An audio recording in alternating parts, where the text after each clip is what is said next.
Salut! La chaîne d'Andromède, en collaboration avec les éditions Abatos, vous présente dans cette vidéo le poète Gérard Gacon. Gérard Gacon est un érudit, passionné de numérologie et par la poésie anglaise, ayant lui-même assuré de nombreuses traductions de poètes sur une période allant de la Renaissance jusqu'au XIXe siècle. Petit potin galactique. Dans une prochaine vidéo, Gérard Gacon nous parlera des analyses numérologiques approfondies qu'il a réalisées chez ses auteurs-poètes. Mais dans cette vidéo, ce sont ses propres poésies que nous allons découvrir ensemble, et c'est maintenant! Bonjour à toutes et tous. Aujourd'hui, dans le cadre de la collaboration des éditions Abatos à la chaîne d'Andromède, nous interviewons un nouvel auteur de la maison, à savoir Gérard Gacon. Gérard Gacon, bonjour. Bonjour. Vous venez de publier 3 nouveaux livres aux éditions Abatos. Et oui, et si j'ai publié 3 nouveaux livres, c'est grâce à Abatos. Car publier 3 volumes dans la foulée, c'est relativement exceptionnel. Et il faut le signaler. Et je remercie les éditions de m'avoir fait confiance. Alors 3 nouveaux livres, ça veut dire aussi que vous avez derrière vous une œuvre déjà conséquente, sur laquelle nous pourrons revenir lors de cet entretien. Et aujourd'hui, nous allons parler plus particulièrement de Rahal, Fanal et Fractal. 3 volumes qui offrent cette particularité. C'est assez extraordinaire dans votre œuvre d'être à la fois très différents les uns des autres, mais avec ce point commun d'être non seulement de la poésie, mais surtout une certaine forme poétique que vous affectionnez plus particulièrement. Et cette forme, on va dire, qu'on retrouve toujours, s'applique à tous finalement les territoires de votre imagination. Et dans ces livres, on vous imagine facilement comme une sorte de moine soldat qui tous les jours s'en va conquérir de nouveaux territoires, s'en va défricher de nouvelles terrains incognita. Et d'ailleurs, quand on commence Rahal, tout de suite, nous avons en face de nous le dragon, garde l'entrée de votre œuvre. Oui, effectivement, cette trilogie, enfin si c'est une trilogie, c'est pas une trilogie, c'est une suite. Et cette forme fixe, c'est un dizain, donc divers.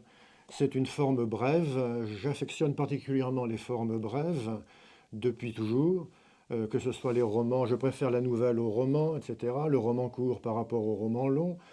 Je ne sais pas pourquoi, mais c'est comme ça. Et donc le design, j'y suis arrivé progressivement. J'ai commencé à écrire des poèmes depuis longtemps, mais j'ai commencé avec des formes, ça allait de 4 vers à 30 vers, mettons. Et puis peu à peu, je me suis formaté au design. Pourquoi? Je ne le sais pas exactement moi-même, mais j'ai une interprétation possible. C'est que le design permet de concentrer une idée, une image, une situation, et se suffit à lui-même. Et en plus, au niveau numérologique, car je m'intéresse un peu à la numérologie, c'est l'aboutissement à quelque chose, le 1, 10, c'est 1 plus 0 égale 1, et donc on arrive à une forme d'unité de l'être ou du lecteur qui, en arrivant à la fin de ce texte, arrive à quelque chose qui peut-être le réunit à ce qu'il ne peut pas prévoir au départ. C'est un peu flou peut-être comme impression ou comme interprétation, mais c'est comme ça que je le comprends.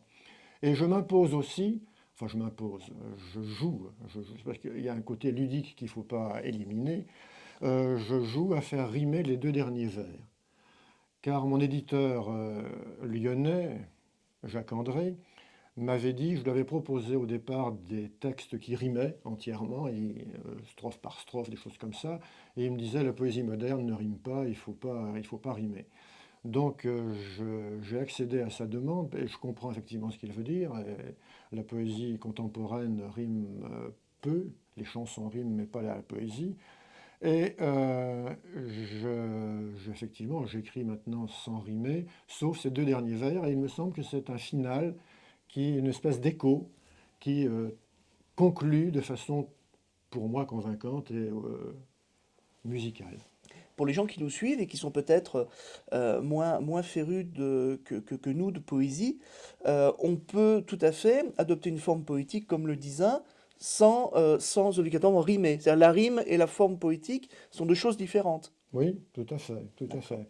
Et il y a la longueur du vers aussi qui compte. Et ça aussi, je rime, enfin, le décompte des rimes peut aller de 5 syllabes, 5 accents. Ce ne sont pas des accents, ce sont des syllabes en français, de 5 à 12 en général. Je pratique assez peu l'alexandrin.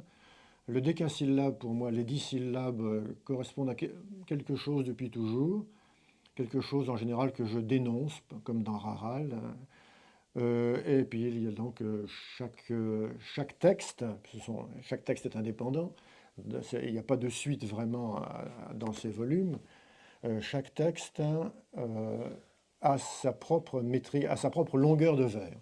Alors chaque texte est indépendant, effectivement, dans Raral, nous commençons par celui-ci, eh bien il y a effectivement toute une notion de dénonciation, et peut-être à ce moment-là, en première illustration de notre propos sur le design, pour nos amis qui nous regardent, il serait peut-être temps d'en lire un premier. Alors c'est vrai que dans la dénonciation, il y en a qui vont assez fort. Là. Alors page 180 par exemple, il y en a un qui est assez, qui commence par les gens une certaine partie de la population est invectivée, mais il y en a peut-être d'autres qui pourraient illustrer cet aspect de Raral. En tout cas, je vous laisse, s'il vous plaît, en lire un. D'accord. Donc Celui que vous effectivement, voulez. je vois page 180, Fallot, Facho, Salaud et tous les autres. Oh, allô! Reconnaissez-vous vos non-dits, vos aberrations, vos délires, vos vieux fantasmes, vos rancœurs et votre sombre obscurantisme? Non. Gros lard rime avec nulard, tête de mule avec émule. Voilà bien le risque encouru. Grâce à vous, nous voici cocus. Effectivement, il est assez, oui, Oui, il m'a frappé assez celui-ci. dur, oui, je conçois, effectivement. Moi, j'en ai un autre qui Oui. me plaît bien. Donc, ce texte est évocateur hein, pour qui se souvient de la guerre du Vietnam.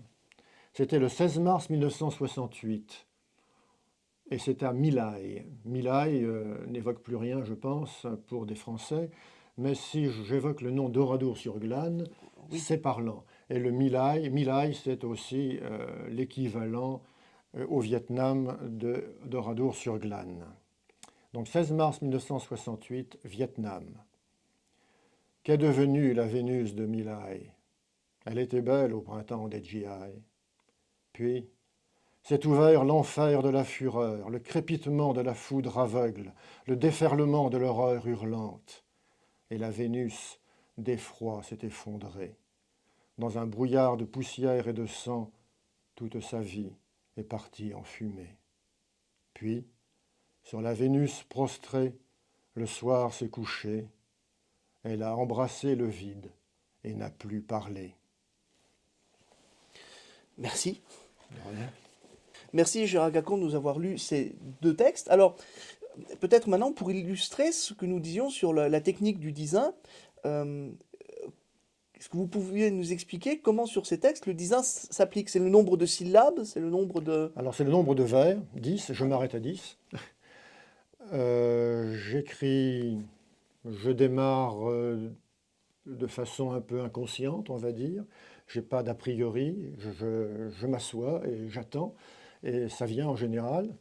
Et j'ai un thème qui surgit, je ne sais pas exactement d'où.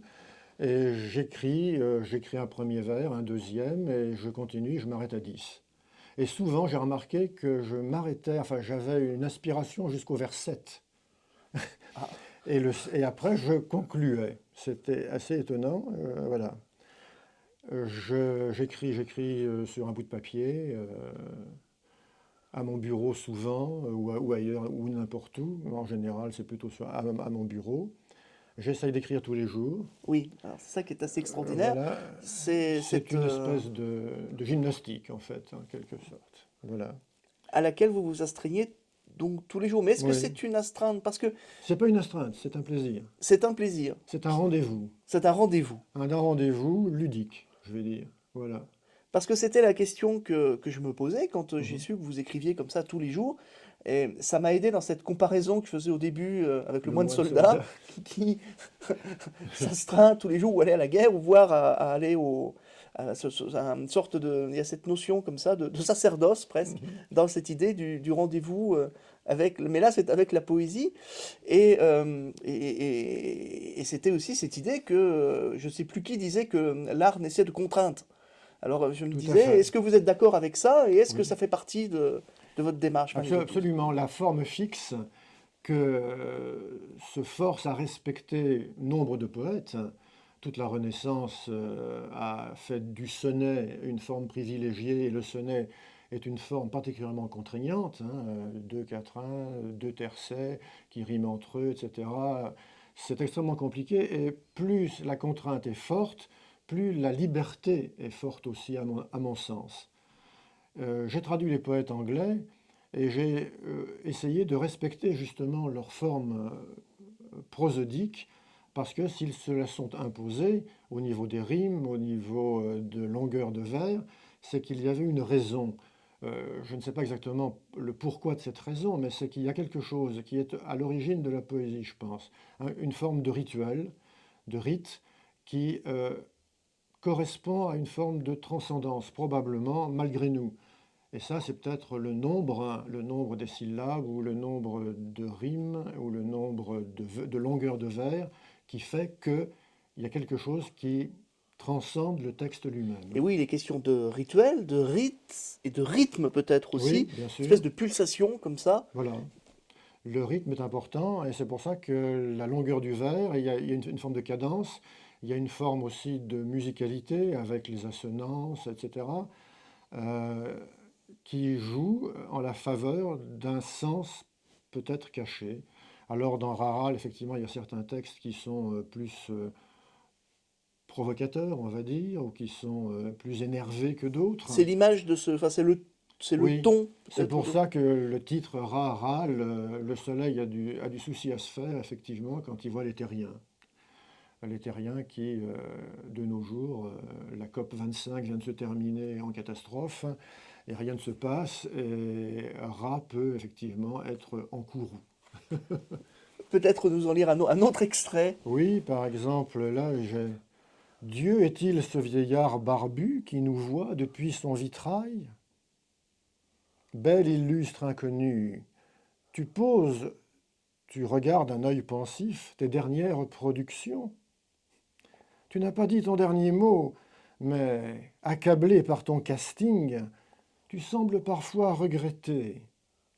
Tu peux, ça chante plutôt faux chez les ouailles de ton troupeau. Là, il me semble que Dieu lui-même peut se poser des questions.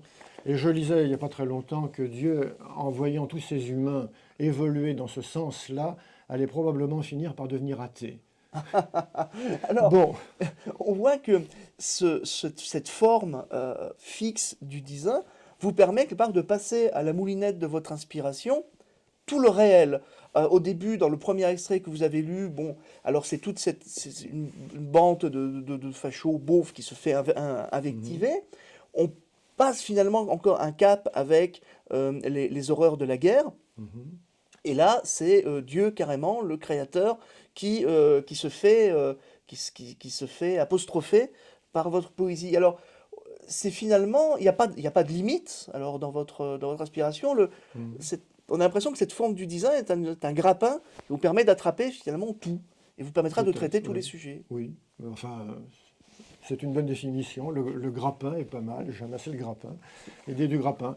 Et ça peut être aussi des poèmes notamment plus intimistes ou plus basiques, on va dire. Alors moi, je voulais passer Bon, à Fractal. fractal, oui. Euh, quel est l'esprit de ce recueil Alors plus bref? le titre va décevoir les mathématiciens parce que fractal, ça aborde les mathématiques et j'en suis parfaitement incapable. Mais fractal correspond au nombre d'or, correspond à une structure qui existe dans la nature et qui nous gère aussi probablement. Et le design étant une forme spontanée, naturelle, qui correspond à quelque chose aussi pour moi. il m'a semblé que ce titre pouvait s'adapter à ce recueil de Dizin lui aussi, qui est aussi un autre recueil de Dizin. Alors qui est des poèmes, alors qui regroupe des poèmes peut-être moins entre guillemets énervés que Oui, Raral. On est alors sur l'observation, sur des choses vues, sur des anecdotes, sur tout des à trans... fait, tout à fait. C'est le quotidien. C'est parfois je m'assois et je me demande qu'est-ce que j'ai vu aujourd'hui, qu'est-ce que j'ai entendu aujourd'hui, qu'est-ce que j'ai fait aujourd'hui. Quand je voyage, est-ce qu'il y a quelque chose qui m'a interpellé plutôt qu'autre chose? Voilà, donc je me sers un peu de tout pour Ce sont des croquis. un peu, oui, tout à fait. Voilà, oui, croquis. C'est pas mal tout ça. Grappin, croquis, je retiens, je retiens. On travaille à la chaîne d'Andromède. C'est très bien, c'est très bien. Je vous propose de nous lire un extrait de Fractal. Oui, un excès de fractal. Alors je vais choisir lequel. J'en ai sélectionné quelques-uns. Oui, moi, oui, oui, ouais. Pensif, un moucheron sur son perchoir s'inquiète. Suis-je si vulnérable que mon trépas y mine? D'un coup du sort et hop, me voilà nihilo. Merci à la tapette qui cogne à l'aveuglette. Mais un courant d'air frais lui signale un délai. Donc c'est l'angoisse du moucheron, la tapette qui va le tuer et qui le rate, et donc qui échappe à son destin. Voilà, c'est tout. C'est une espèce d'instantané bref. Il y a aussi des choses qui relèvent du nonsense, le nonsense britannique. Et je suis très sensible au nonsense. Pour moi, Lewis Carroll est un maître, et puis tous les autres anglo-saxons et tous les auteurs Alors quelle serait la européens. meilleure, c'est la meilleure traduction? Ce serait l'amour absurde, ce serait l'humour absurde? L'absurde, L'humour absurde. le renversement systématique de la réalité, la façon de voir les choses à l'envers, des choses comme ça, qui sont décapantes et qui permettent une forme de révélation quelque part. C'est par le biais de l'absurde, Oui, on peut donner un coup de pied dans le réel, peut-être plus oui, efficace, parce que avec l'absurde, on peut arriver à aller davantage, vers vers un au-delà. un au-delà du langage aussi essentiellement. C'est une réflexion, un jeu sur le langage systématique, sur l'exploitation du langage qui prend toutes ces dimensions. Un mot prend toutes ces dimensions, car il y a plusieurs sens. Il suffit d'ouvrir un dictionnaire pour trouver qu'un mot a plusieurs sens, plusieurs champs sémantiques, plusieurs dimensions. Et le nonsense met en valeur cette capacité inhérente au mot lui-même qui fait qu'un mot peut être redimensionneur du monde, en fait. Et révélateur aussi, Ouais. toujours révélateur. Alors auriez-vous un exemple dans Fractal de ce nonsense? Donc, pour celui-ci, qui commence par Anoa, Boral, Goral et Taquin, c'est un peu énigmatique, Oui. mais ce sont des animaux qui sont des cousins de la chèvre et des choses comme ça. Voilà. Donc je prends, c'était au zoo de Paris, il y avait plusieurs cages avec des spécimens de ces animaux-là. Anoa, Boral, Goral et Taquin, que n'enchevêtrez-vous vos cornes, vos bois, vos volutes d'empanache, cette forestière ramure, aérienne, époustouflante structure, d'un art rare serait l'essence, l'acmé d'une créativité dense que n'égalent pas les humains. Mais non, chacun, prisonnier d'un enclos, ne vit que d'une vie de zoo. Gérard Gacon, merci de nous avoir lu cet extrait de Fanal, où l'on note que dans la plupart de vos textes, sauf évidemment dans les moments les plus durs de Raral, lorsque vraiment la folie des hommes est décrite, mais malgré tout, la plupart du temps, dans beaucoup de vos textes, l'humour n'est jamais très loin. C'est aussi une façon de transcender la contrainte de la forme, ou c'est simplement un trait Une, de votre caractère? une position philosophique, Oui. sûrement, oui. Bien l'humour, je suis angliciste de formation, d'accord, comme c'est marqué sur la couverture. Donc je suis sensible à l'humour anglais, entre autres, qui est réputé pour ses formes existentialistes. Donc oui, effectivement, l'humour fait partie de ma conception d'existence, on va dire. C'est un peu présomptueux, mais c'est un peu ça, oui. sans humour, le suicide n'est pas loin. Bon, Et j'avais une autre question sur la forme, sur que vous donnez à vos textes. Enfin, même si là, c'est pas vraiment une question de forme, c'est une question de présentation au lecteur, la façon dont le lecteur accueille ces textes, chacune de vos pages. Très souvent, il n'y a pas de titre. oui, Pourquoi? voilà une excellente question à laquelle Ah, je ne peux pas vraiment répondre. Pourquoi? c'est Parce les que, meilleurs alors. C'est les voilà, meilleures c'est ça. questions. Euh, oui, il n'y a pas de titre parce que le texte se suffit à Le lui-même. texte suffit lui-même. Il n'y a pas besoin de donner une direction.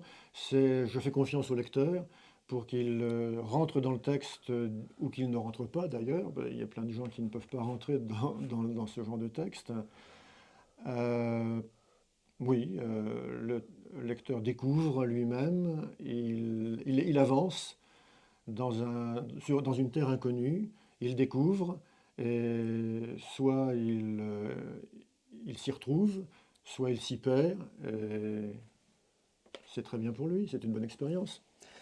Invectiver le monde et son absurdité, c'est l'esprit qu'on va trouver dans beaucoup de textes de Raral.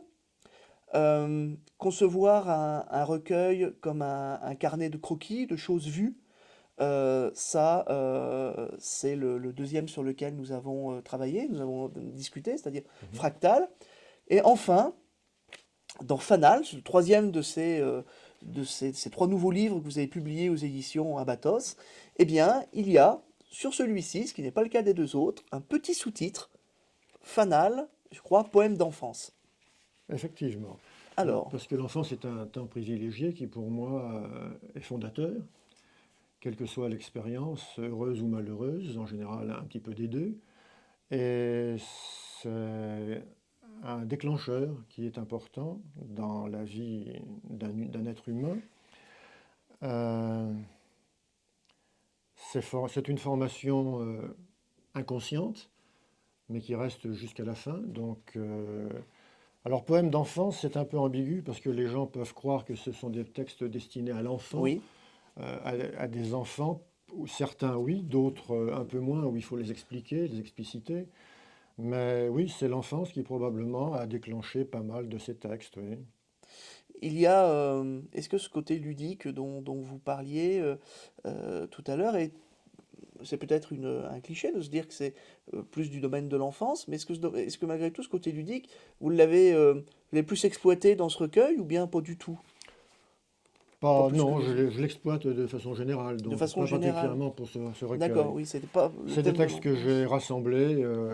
Je rassemble mes textes un peu au hasard en général d'ailleurs, Ah oui, sauf pour Raral. Et je me suis demandé après d'ailleurs pour Raral si c'était pas un peu trop systématique comme approche de véhémence indignée, mais je ne sais pas. Là, non, mais là, j'ai rassemblé quand même pas mal de textes. Là, je vois page 46-47. Et il y a l'enfant qui est mentionné à chaque fois sur ces deux textes qui sont vis-à-vis. Donc, l'enfant est peut-être plus présent quand même dans Fanal oui. que dans d'autres. Est-ce que vous pouvez nous en donner un extrait Oui. ou deux, peut-être? Jusqu'au ciel, l'enfant se balance, se bat, se lance, hardi petit, et c'est pour ne plus revenir. Il défie la buse qui plane, rattrape un héron gris distrait, salue une hirondelle en chasse, agrippe un nuage qui fuit. L'enfant se grise d'éternel, l'enfant avec la terre oscille. Il ne sait pas que le jour file. Et en face, une percée de soleil, des enfants, un nouvel anniversaire s'annonce. La nappe est fleurie, la prairie aussi. Des bougies au dessert vont se souffler, dans le vent léger vont se rallumer, surprise amusée de l'inattendu. Et ainsi s'entame un an nouveau-né. Combien de bougies à éteindre encore? Qu'importe, une journée s'est envolée et dans un sourire le soleil est passé. Dans un sourire, le soleil est passé. Effectivement, on sent que le monde, dans ce recueil-ci, est interrogé avec, quelque part, les yeux de l'enfance. Un certain état d'enfance, peut-être. Euh, C'est l'espèce de Graal de l'âme pure, non? Oui, l'enfant qui Depuis ne sait pas que le temps passe, Ouais.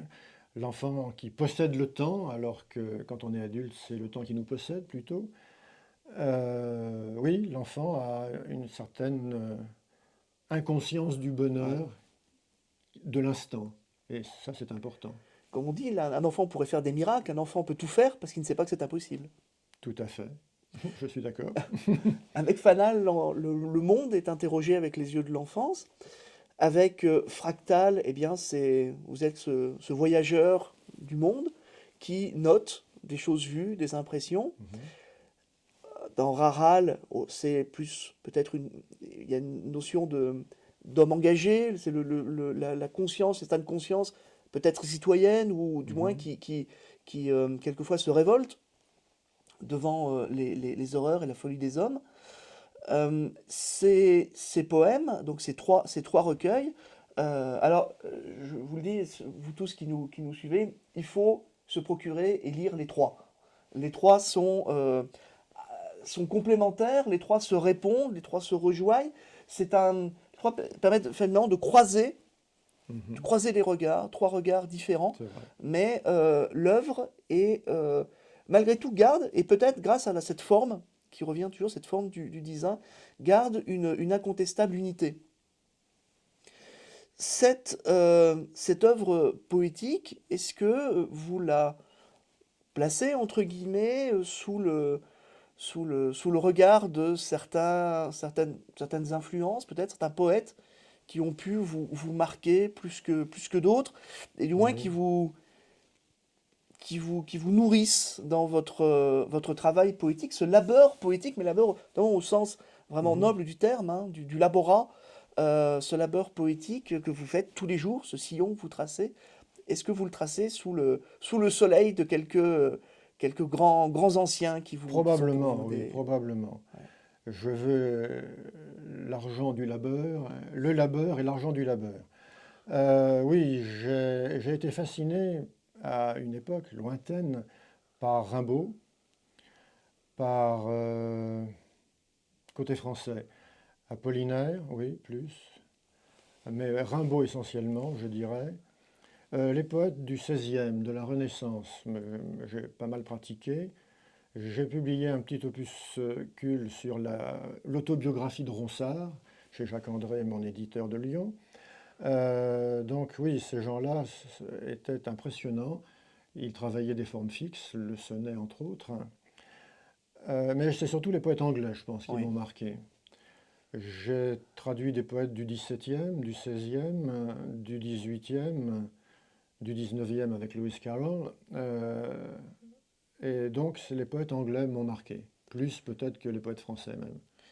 Est-ce que vous C'est pourriez vraiment peut-être nous... J'ai cru comprendre que Coleridge avait une importance particulière pour vous. Coleridge, oui, Et nous pourrions terminer cette interview justement romantique oui, anglais de la première génération, il y a deux générations. Et Coleridge, oui, surtout pour un texte qui est célèbre, qui s'appelle Kubla Khan, qui est un texte mythique et énigmatique, puisque lui-même se disait visionnaire grâce à l'opium qu'il consommait régulièrement à cause d'une rage de dents qu'il faisait souffrir intensément. Et un jour, il a eu la vision d'un texte, un texte presque une épopée, qui s'appelait Kubla Khan, et il s'est assis à sa table pour transcrire, c'est ce qu'il raconte officiellement, c'est la version officielle de son texte. Il raconte qu'il se remet à sa table et il transcrit ce qu'il voit dans cette vision poétique d'un texte écrit à l'avance. Et il est interrompu par quelqu'un qui vient frapper à sa porte et qui l'interrompt pour discuter. Et quand il revient à sa table, il se rend compte que la vision qu'il avait a disparu. Et il essaye de retrouver quelques bribes de ce texte qu'il complète, qu'il bricole. Et voilà, c'est la fin du texte de Kubla Khan. C'est une version officielle, mais je pense qu'il y a une version non avouable ou non ah, avouée, parce que ce texte comporte 50, il ne faut pas que je me trompe, 54 vers, 36. Alors la première partie fait 36 vers, la deuxième fait 18 vers, donc la moitié de la première partie. Et l'ensemble fait 54 vers. Donc tout ça, 36, ça fait 3 et 6, 9. La deuxième moitié, 18, 1 et 8, 9. Et l'ensemble du texte, intitulé Kubla Khan, c'est 5 plus 4, 9. 9. Quand on connaît l'importance du 9 dans Voilà. la construction de l'univers, Et on a 3 fois 3, 9. Puisque l'ensemble, c'est 9. La première moitié, c'est 9. La deuxième partie, c'est 9. On a 3 fois 9 aussi. Et 3 fois 9, ça fait 27. ça fait 27. 7 8, 9, et 2, 9. 9. On est sous la symbolique du nombre 9, manifestement. Et je pense que, et en plus, c'est un texte qui fait allusion à la création poétique, en fait, qui aussi fait allusion à des rituels poétiques qui remontent à l'Antiquité, au mythe d'Orphée, des choses comme ça. Donc c'est un texte pour moi fondamental sur la création poétique. D'accord. Et effectivement, le 9 est connu pour avoir une importance particulière dans l'architecture du C'est la monde. fin d'un cycle et l'annonce d'un cycle suivant. Ce qui va nous permettre d'annoncer un cycle suivant, parce que vous vous doutez bien qu'on ne peut pas en rester là. C'est pour ça que j'incite tous les amis de la chaîne d'Andromède à être particulièrement attentifs à notre actualité, car évidemment, un prochain entretien avec Gérard Gacon est programmé pour parler plus particulièrement de ces rapports ces rapports numérologiques peut-être, entre certaine Oui. architecture de la poésie qui correspond, qui va nous permettre d'aller peut-être plus loin dans la compréhension de certaines œuvres. Aujourd'hui, eh bien, nous avons parlé de Fanal, Fractal, Raral, les 3 derniers livres de Gérard Gacon aux éditions Abatos. Et donc, évidemment, je crois que après l'entretien que nous avons eu, nos amis ne manqueront pas de se procurer ces recueils de vers. Il faut manifestement encourager Abatos, qui est une maison exceptionnelle, on peut le dire. Gérard Gacon, merci. Merci à vous. Merci à toutes et tous et à bientôt. Au revoir. Au revoir.